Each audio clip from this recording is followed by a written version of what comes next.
أعوذ برب الناس ملك الناس إله الناس من شر الوسواس الخناس الذي يوسوس في صدور الناس من الجنة والناس.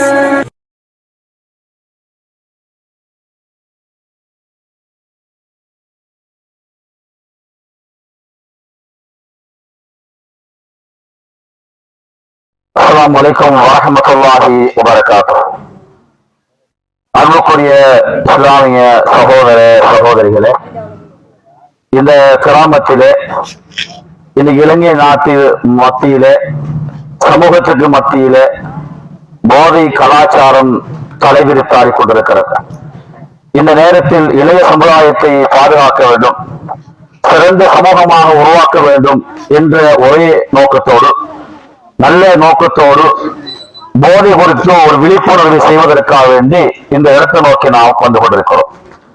அன்புக்குரிய இஸ்லாமிய சகோதர சகோதரிகளே, நபிகள் நாயகம் ஸல்லல்லாஹு அலைஹி வஸல்லம் அவர்கள் எந்த சமூகத்துக்கு அனுப்பப்பட்டார்களோ அந்த சமூகம் போதையில் மூழ்கி போன சமூகம்.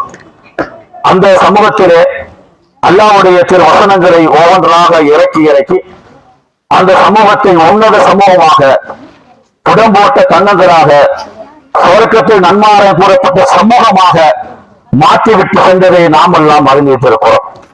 ஆனால் அந்த சமூகம் எப்படி வாழ்ந்தார்கள்? முழுக்க முழுக்க போதையோடு வாழ்ந்த சமூகம் தான். அந்த சமூகத்தை மாற்றியது அல்லாஹ்வுடைய திரு வசனங்கள் தான் சமூகத்தை மாற்றியது என்ற அடிப்படையை நாங்கள் புரிந்து கொள்ள வேண்டும். நாம் இந்த பிரச்சாரத்தை சொல்வதற்குரிய ஒரே ஒரு நோக்கம், இளைய சமுதாயத்தை பாதுகாக்க வேண்டும் என்ற ஒரே இலட்சியத்தோடு, ஒரே நோக்கத்தோடு, உங்களோட குழந்தைகளை பாதுகாக்குகிற நோக்கத்தோடு தான் இந்த இடத்தில் களமிருக்கிறேன் தவிர யாருடைய மனசையும் புண்படுத்துவதற்காக வேண்டியோ யாருக்கும் நோவினை கொடுப்பதற்காக வேண்டி கிடையாது என்ற அடிப்படையை புரிந்து கொள்ள வேண்டும். உங்களோட குழந்தைகள் நாளைக்கு போதைக்கு அடிமையாகி அதனால் நீங்கள் கவலைக்குள்ளாக்கப்படக்கூடாது. என் குழந்தை போதைக்கு அடிமையாகிறானே, அவன் குடும்பத்தில் மிகப்பெரிய பிரச்சனையை முகம் கொடுக்கிறானே என நாளைக்கு மன உளைச்சலுக்கு தாய்மார்கள் உள்வாங்க கூடாது என்ற ஒரே நல்ல நோக்கத்தோடு தான் இந்த தகவலை உங்களுக்கு சமர்ப்பிக்க வந்திருக்கிறோம்.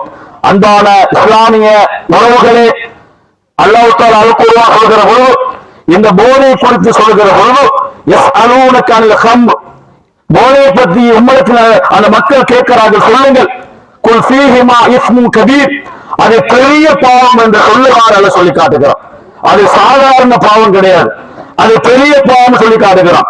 இந்த போதை குறித்து அல்ல இன்னொரு வசனம் சொல்லுகிற பொழுது, இந்த போதை மூலமா உங்களுக்கு மத்தியில குரோதங்கள் வளரும், உங்களுக்கு மத்தியில வந்து பிரச்சனை வரும், உங்களுக்கு மத்தியில கோபதாபங்கள் வளரும்.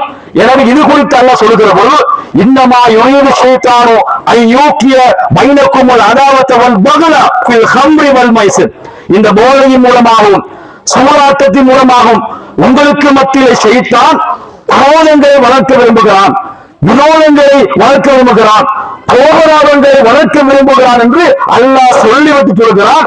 பகல் அந்தும் முத்தகோன், அதை விட்டு நீங்கள் விலக மாட்டீர்களா என்று கேட்கிறான். போதை என்ற அந்த கலாச்சாரம் குடும்பங்களுக்கு மத்தியில், சமூகங்களுக்கு மத்தியில் வெறுப்பை ஏற்படுத்தும், கோபங்களை உருவாக்கும், பிரச்சனைகளை உருவாக்கும். அதை யார் உருவாக்குவது? ஷைத்தான் தான் உருவாக்குகிறான் என்ற செய்தியை அல்லாஹ் தஆலா அல்-குர்ஆன் சொல்லி காட்டுகிறான். எனவே அன்பான இஸ்லாமிய உறவுகளே, அந்த போதை குறித்து இன்னும் பல செய்திகளை நாங்கள் அறிந்து கொள்ள கடமைப்பட்டிருக்கிறோம். இந்த போதை மூலமாக ஒரு தாய் அல்லது ஒரு தகப்பன், நம்முடைய குழந்தைகள், இளைய சமுதாயம் அவர்கள் வந்து போதையோடு இருந்து கொண்டு அவர்கள் வந்து அவருடைய பிரச்சாரங்கள், அவருடைய பிரார்த்தனைகள் அனைத்தும் அல்லாஹ்விடத்தில் ரிஜெக்ட் பண்ணுவதற்கு, தடை செய்வதற்கு காரணமாக அமைந்து விடுகிறது. ஏன் தெரியுமா? போதை என்பது ஹராமானது, அந்த உழைப்பு ஹராமானது. அந்த உழைப்பின் ஊடாக எவ்வளவுதான் சம்பாதிச்சாலும் கூட அந்த சம்பாத்தியத்தின் மூலமாக அந்த தாய், அந்த தகப்பன் அதனூடாக பிரார்த்தனை செய்கிற பொழுது அந்த பிரார்த்தனை கூட ரிஜெக்ட் பண்ணப்படுகிறது, தடை செய்யப்படுகிறது, அங்கீகரிக்காமல் போகிறது என்று செய்தி சொல்கிறார்கள். எப்படி சொல்கிறார்கள்? ஒரு அடியான் எமுத்து எதைகி இலசமா, இரண்டு கைகளை உயர்த்தியவராக அல்லாஹ்விடத்திலே கேட்கிறான். ரசூலுல்லாஹ் கேட்கிறார்கள், ஒமல் பசுஹு ஹராம், அவருடைய ஆடை ஹராமா இருக்கிறது. ஒம தாமுஹு ஹராம், அவர் உணவு ஹராமா இருக்கிறது. அவருடைய பிரார்த்தனை எப்படி ஏற்றுக்கொள்ளப்படும் என்று கேட்கிறார்கள். நமது பிரார்த்தனை அல்லாஹ்விடத்தில் ஏற்றுக்கொள்ளப்பட வேண்டுமாக இருந்தால் எங்களுடைய வியாபாரங்கள் அனைத்தும் ஹலாலாக இருக்க வேண்டும்.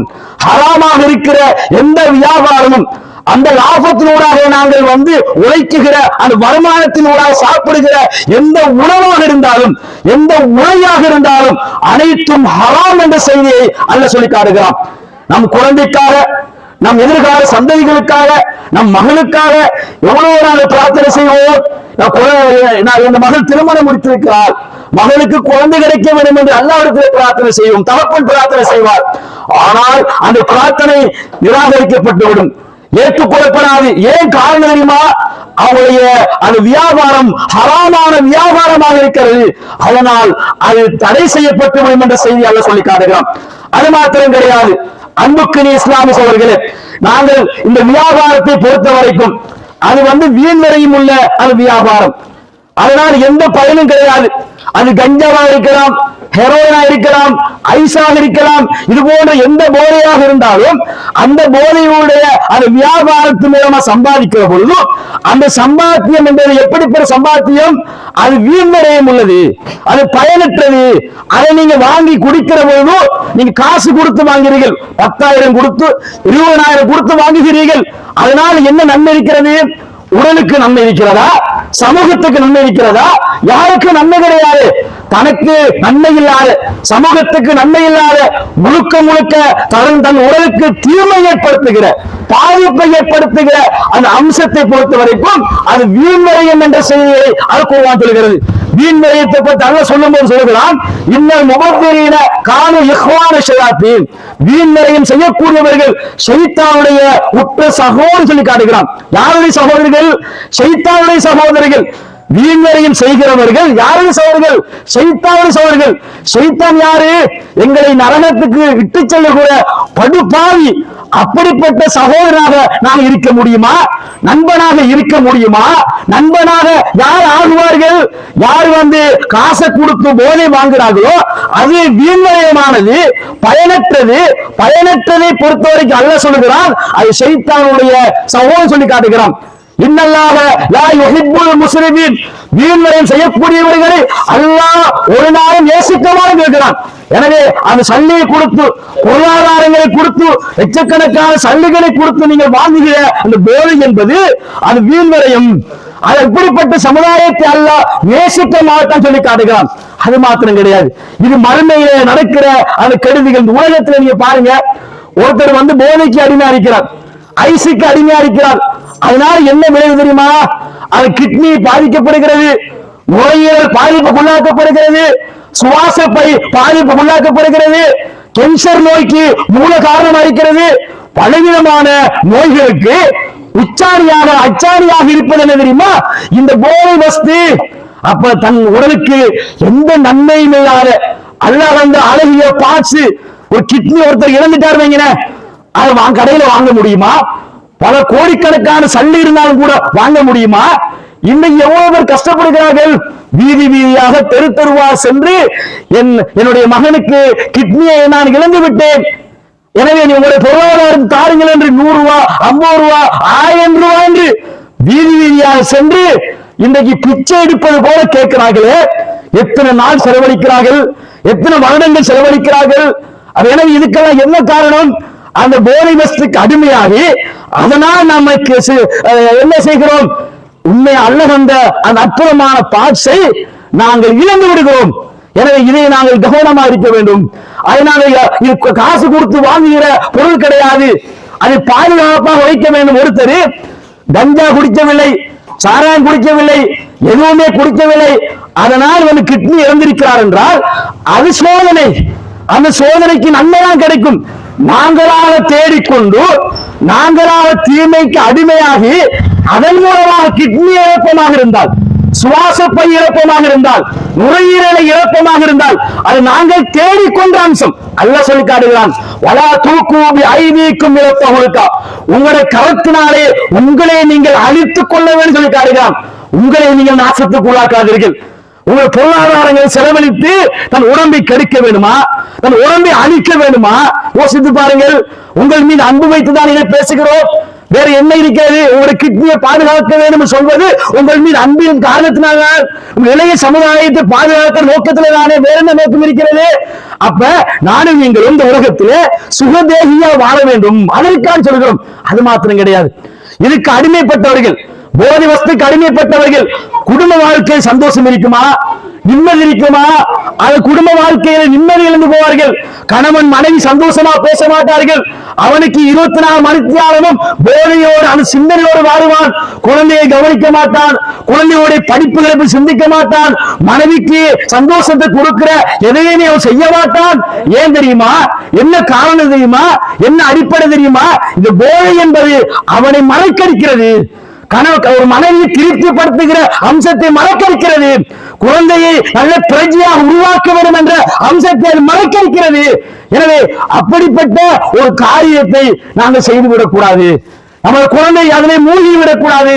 நம்ம இளைய சமுதாயம் அதுக்கு அடிமைப்பட்டு விடக்கூடாது என்பதற்காக வேண்டித்தான் இந்த செய்தியை நாங்கள் சொல்லக்கூடாது என்ற அடிப்படை புரிந்து கொள்ளவும். உங்களுக்கு தெரியும், இந்த நாட்டிலே இன்றைக்கு சிறுவர் துஷ்பிரயோகம் அதிகரித்திருக்கிறது. 5 வயது 6 வயது 7 வயது அந்த பச்சனம் அந்த குழந்தைகளை கற்பழிக்கிற ஒரு நிலை உருவாகி இருக்கிறது. என்ன காரணம் தெரியுமா? போதை அடித்தவுடன், கஞ்சா அடித்தவுடன் அவன் குழந்தையின் அவனுக்கு வழங்குவது கிடையாது, வயசு போன தாய் என்று வழங்குவது கிடையாது, சொந்த தாய் என்று வழங்குவது கிடையாது. அனைத்தும் மறக்கடிக்கப்பட்டு 5 வயது 6 வயது குழந்தையை கூட கற்பழிக்குகிற சிறுவர் துஷ்பிரயோகம் செய்கிற ஒரு நிலை நாளுக்கு நாள் அதிகரித்துக் கொண்டிருக்கிறது. இதுக்கு என்ன காரணம்? யார் அந்த துஷ்பிரயோகத்தை செய்தார்கள் என்று ஆய்வுக்கு உட்படுத்தினால் அது யார் தெரியுமா? யாருமே இல்லை, போதைக்கு அடிமையான ஒரு இளைஞன் என்பதில் மாற்று கருத்து கிடையாது. அதனாலதான் இந்த கவர்மெண்ட், இந்த அரசாங்கம் இன்றைக்கு மிகப்பெரிய முயற்சியை மேற்கொண்டிருக்கிறது. உளவுத்துறையின் ஊடாக, போலீசின் ஊடாக, ஆர்மியின் ஊடாக, நேவியின் ஊடாக இன்றைக்கு இந்த நாட்டில் போதையை அழிக்க வேண்டும், இல்லாமாக்க வேண்டும், ஆரோக்கியமான சமூகத்தை உருவாக்க என்பதற்காக வேண்டி இந்த கவர்மெண்ட், இந்த அரசாங்கம் முழுமையாக அந்த முயற்சியில் ஈடுபட்டிருக்கிறது. அதற்கு நாங்கள் பாராட்டு தெரிவிக்கிறோம். இந்த அரசாங்கத்துக்கு இது போன்ற செயற்பாடுகளுக்கு நாங்கள் ஒத்துழைப்பாக இருக்கிறோம். இது இஸ்லாம் சொல்கிற வழிகாட்டல். எனவே இஸ்லாம் சொல்கிற வழிகாட்டல்களை எந்த அரசாங்கம் செய்தாலும் அதுக்கு நாங்கள் ஒத்துழைப்போம். அதுக்கு நாங்கள் களமிறங்கி அவர்களோடு சேர்ந்து நாங்கள் இதை பணியாற்றுவோம் என்ற அடிப்படையை நாங்கள் சொல்லிக்கொள்ள விரும்புகிறோம். எனவே அன்புக்குரிய இஸ்லாமிய சகோதரிகளே, சகோதரிகளே, இன்றைக்கு நாம் எதை நாம் உங்களுக்கு தெளிவா சொன்னோமோ அந்த செய்திகளை கவனமாக இருங்கள்.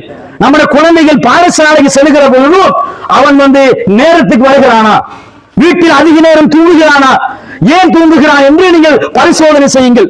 அந்த குழந்தை யாரோடு பழகுகிறான், எவரோடு பழகுகிறான், 15 வயது 16 வயசு வாலிபன் யாரோடு கூட்டாளி வைத்திருக்கிறான் என்று நீங்கள் கண்டிப்பாக ஆய்வு செய்ய. அதுக்கு ஒரு இளைஞன் நமக்கு தெரிகிறது, நமது இளைஞன் அதுக்கு அடிமையா இருக்கிறான், போதைக்கு அடிமையா இருக்கிறான். நமது குழந்தை அவனோடு நட்பு கொண்டால் உடனே நிறுத்த வேண்டும். வானாம் தேவை, அந்த நட்பு தேவையில்லை, நாளைக்கு நீ அடிமையாகி விடுவார் என்று நம் குழந்தைகளை கவனம் செலுத்த வேண்டும். நேர காலத்து வீட்டுக்கு வருகிறான் என்று பரிசோதிக்க வேண்டும். அதிகமாக தூங்குகிறானா என்று நாங்கள் பரிசோதிக்க வேண்டும். இதெல்லாம் நான் ஏன் சொல்கிறேன் தெரியுமா? நம் குழந்தைகளை நீங்கள் பொத்தி பொத்தி வளர்க்கிறீர்கள், பாதுகாக்க வேண்டும் என்ற ஒரு நல்ல நோக்கத்தோடு சொல்லுகிறோம். அதே நேரத்திலே போதை வியாபாரிகளே, நம்ம ஊர் இன்றைக்கு ஒவ்வொரு ஊரில் இந்த போதை வியாபாரம் இருந்து கொண்டிருக்கிற இந்த ஊரா மட்டுமல்ல, இலங்கையிலே அதிகமான ஊர்கள் அது இருந்து கொண்டுதான் இருக்கிறது. இந்த போதை வியாபாரிகளை பொறுத்த வரைக்கும் அவர்கள் வெறுமனே அந்த வியாபாரத்தினூடாக நீங்கள் வீடு கட்டலாம், சொத்து சேர்க்கலாம், ஒரு மகிழ்ச்சியாக வாழலாம். ஆனால் மறந்து விடாதீர்கள், ஒருத்தனை கொன்று விட்டு கிட்னி ஃபெயிலியர் ஆக்கி விட்டு அந்த குழந்தை அந்த கிட்னி ஃபெயிலியர் ஆகினால் அந்த சாபத்துக்கும் அந்த பாவத்துக்கும் நீங்கள் தான் காரணம் என்பதை மறந்து விடாதீர்கள். ஒரு இளைஞன் போதைக்கு அடிமையாகி குடும்பத்தில் மிகப்பெரிய பிரச்சனை முகமுறுத்தான் என்றால் அதுக்கு யாரு காரணம்? அதுக்கு அத்தியாரம் போட்டது யார்?